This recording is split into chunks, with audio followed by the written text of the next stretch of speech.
Hello and welcome to Solar Flare Games. I'm Dave Killingsworth and I'm here today to show you how to play Quest, Heroes of Sorcado.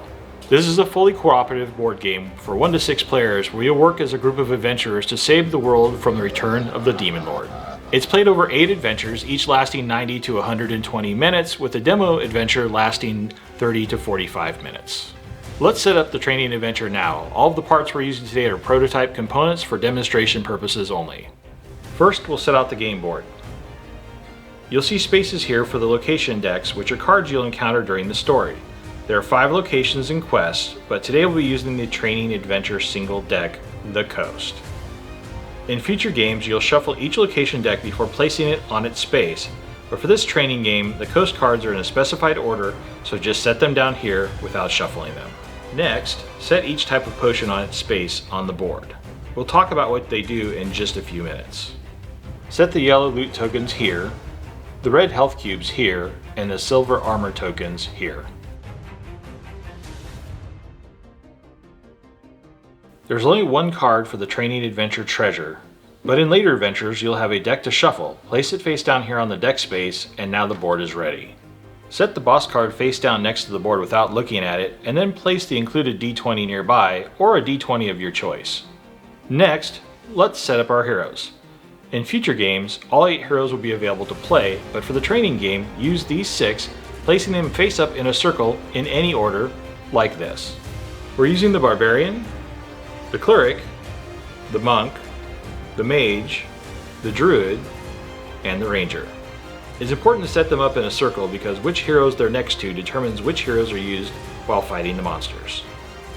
You can play Quest, Heroes of Sorcado with 1 to 6 players. Each hero has 1 starting item. It can be armor, a weapon, or a magic item. Place each item next to its hero face up. Then look at each hero card and determine their maximum health. Place that number of red health cubes on the hero card. Now it's time to get our starter potions. Take 1 of each type of potion into your hand and drop 3 of them at random onto the table. These are your starting potions, the rest will go back to the bank. For this demonstration, we'll be using a intelligence potion, a lure potion, and a quickness potion. And now we're ready to play. Each adventure begins with a campaign book. You'll read aloud the opening game text. The campaign text will tell you when to play a location and which location to play. Take the correct location deck from the board, deal out 1 card face down in front of each hero. Again, in future games the order will be random, but for this training adventure, deal the cards in a clockwise order starting with any hero. Set the rest of the deck back on its place on the board. On their turn, the first hero will reveal their card. All other cards stay face down. The hero that reveals the card is the primary hero for that card. Here we revealed a monster, so let's talk about fighting monsters. Each monster has a skull in the upper left-hand corner. The number of eye holes on the skull tells you the monster's skull level. More eye holes means stronger monsters, and the more heroes needed to fight them. The group of heroes involved in the battle are called the active heroes. Here's how you determine who joins the primary hero as assisting heroes. For skull level 2, it'll be the primary hero plus either the hero to their left or right for a total of 2 heroes. For skull level 3, it's the primary hero and the hero on the left and the right, for a total of 3 heroes. For skull level 4, it's the primary hero, both of the heroes immediately adjacent, plus 1 hero 1 space away either to the left or right. For skull level 5 monsters, you'll fight with the primary hero and the 2 adjacent heroes on both their left and right. For skull level 6 monsters, it's all 6 heroes. This monster is weak in intelligence, so that's what we'll attack it with. Now let's look at our hero cards. To determine the attack value, you're going to add up the stats to find your total attack bonus. Each hero has a bonus printed on their card. This monster is skull level 2, and the primary hero is the cleric. You can choose either the mage or the barbarian to be the other active hero. Since you're going to be fighting a monster with intelligence, it makes sense to use the mage as the other hero for this fight. We'll always use that bonus when attacking, or when making die rolls for non-combat targets that use that stat. The cleric's intelligence bonus is 1, and the mage's is 3, so we're currently at 4. Now let's look at their equipment. The cleric's ring won't help us, but the mage's tome of destruction can add 1 to any hero's attack. To use it, remove 2 health cubes from the mage, and add that +1 to the 4 we already had from our hero's cards. So now our attack bonus is up to 5.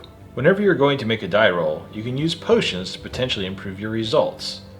Each of the 4 main stats has a corresponding potion: strength, dexterity, intelligence, and wisdom.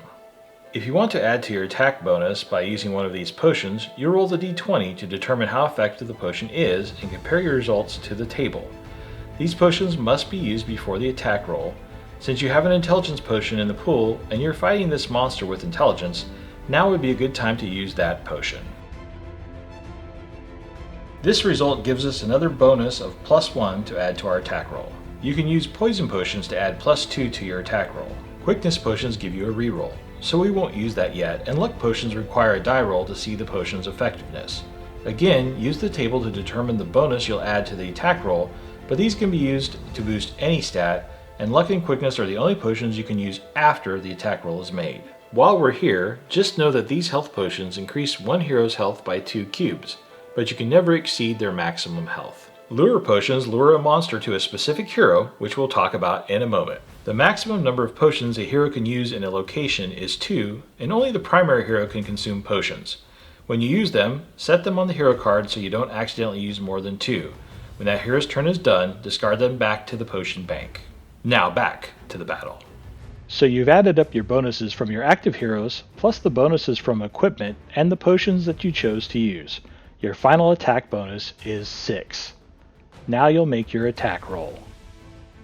This is the target number for the monster. It's a 14. With the attack bonus of 6, you'll need to roll at least an 8 to meet or exceed it. If you've met or exceeded the monster's target number, read the card to determine your reward. If you don't make the target with your roll, you lose the battle unless you use a quickness potion to reroll or a luck potion to add to your final total. Now that you've collected your reward, you note that the goblin has the vault icon. Instead of discarding to the bottom of the coast deck, you place it in the vault area of the board. If you happen to lose a monster battle, take the penalty listed on the card. Penalties are applied as described in the loss section of the monster card. Now the monster moves to the next hero in a clockwise order. This person is now the primary hero for this monster, and the battle is repeated. Damage done to a monster by one battle is not carried over to the next one. The whole fight starts over again. Note this hero still has their face down location card in front of them. If you have a lure potion, you may use that to move the monster to a different hero than the one in the clockwise order. Using lure potions does not count towards any hero's limit of 2 potions per location.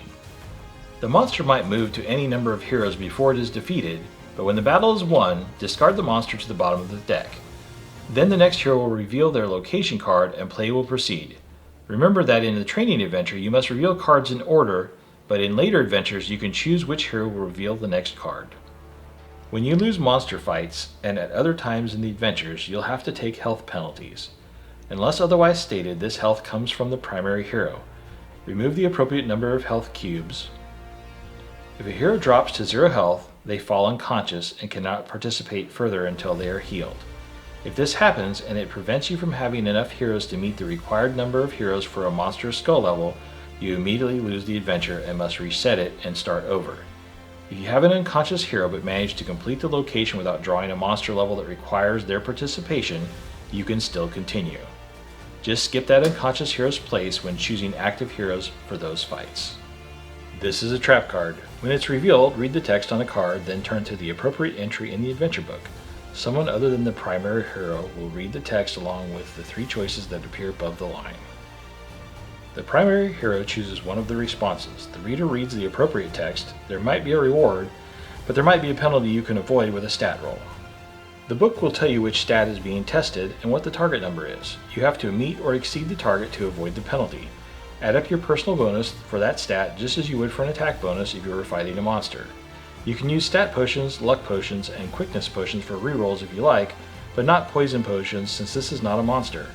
Remember that these potions count toward the hero's limit of 2 per location. Total your bonus for the stat and roll the d20 once. If you meet or exceed the target number, read the succeed result and collect your reward. If not, read the fail result and take your penalty. Armor will help you avoid health loss as a penalty. When an armor card has this symbol, take the correct number of armor tokens and place them on the card when you equip it to the hero. When that hero would lose health, it can be taken from the armor instead. This damage can be divided between the hero and the armor as you choose. When armor loses its last armor cube, it's destroyed and placed in the vault. It's now gone from the campaign forever. This is a story moment card. When it's drawn, someone other than the primary hero reads the card and turns to the entry in the adventure book. Read the text, and the primary hero makes a choice. Read the results and take the reward or penalty if there is one. This is an event card. Just like the traps, you read the card and turn to the entry in the adventure book. Someone other than the primary hero will read the text and 3 choices above the line. The primary hero will make a choice, and the reader will read the result along with the stat to be tested. There's no target for events. Use potions before you roll if you desire, add your hero's bonuses for that stat, and roll the die. You read the result. You may use quickness potions to re-roll the results, or luck potions after the roll to affect your results. Take the reward or penalty listed. Whether you draw an event, trap, or a story moment card, after you resolve it, you'll draw another card. Each hero must draw and resolve a monster card for a location to be complete. So you draw a trap card, resolve it, and draw another card. If you then draw an event, you'll resolve that and draw another card, and so on until you draw your own monster. Even if you've already fought a monster that passed you because of another primary hero's lost battle, you must draw and fight your own for the location to be complete. Once each hero has drawn and fought their own monster and all monsters are defeated, that location is complete. Continue reading from the campaign book where you left off. From time to time in the campaign, you'll come across an opportunity to trade with the peddler. When you do, refer to the chart on the board. This is where you'll spend loot to buy potions for the party's pool. In addition, the peddler will buy any treasure card you found for the cost in its upper left-hand corner. He can also cure conditions that heroes will take as penalties and repair armor. Pay the loot tokens to the bank when trading with the peddler. You may only trade when the campaign book says you may. Let's talk about equipping treasure cards. You'll get them as rewards for successful monster fights. You can equip a new card to a hero when it's first acquired, or any hero can equip it since all cards are pooled. It doesn't have to go to the hero that found it. When you're in a location, only new acquired cards can be equipped in this way.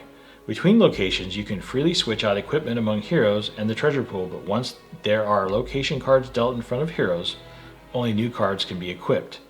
Each hero may only equip one card in each category: armor, weapon, and magic item. To equip a new one, the currently equipped item must be removed. If there's room in the treasure pool, which has a card limit of 6, you may place it there to be used later or by another hero. If the pool is full, the item you're removing must be discarded to the vault, removing it from the game forever. Starter items are specific to each hero. When they are removed, they cannot go to the treasure pool, but are vaulted, removing them from the game. Each adventure culminates in a boss fight. When directed by the campaign book, turn over the boss card. This is the boss you'll have to fight to finish the adventure. Set the boss card in front of the hero who will fight it first. Place the appropriate number of health cubes on it, then turn the boss entry in the adventure book, read the appropriate text, and begin the fight.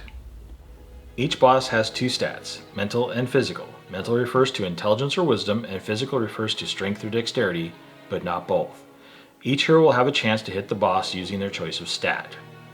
If you're using a mental stat, wisdom for example, you'll total your personal attack bonus using wisdom, then attack the boss's mental stat target with a single die roll. If the amount of your total including the die roll exceeds the boss's target, this is how much health the boss will lose to your attack. Note that each boss has a maximum of health that can be lost to a single hit. If you tie the boss's number, you'll do 1 point of damage for your effort.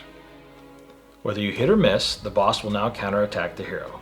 Each boss has their own method of attack written into the adventure book. Resolve the boss's counterattack, then the next hero in the clockwise order gets their chance to hit the boss. Lure potions do not work on bosses. Continue around the circle making attacks and counterattacks until one of two things happens. If the boss's health reaches 0, you've won!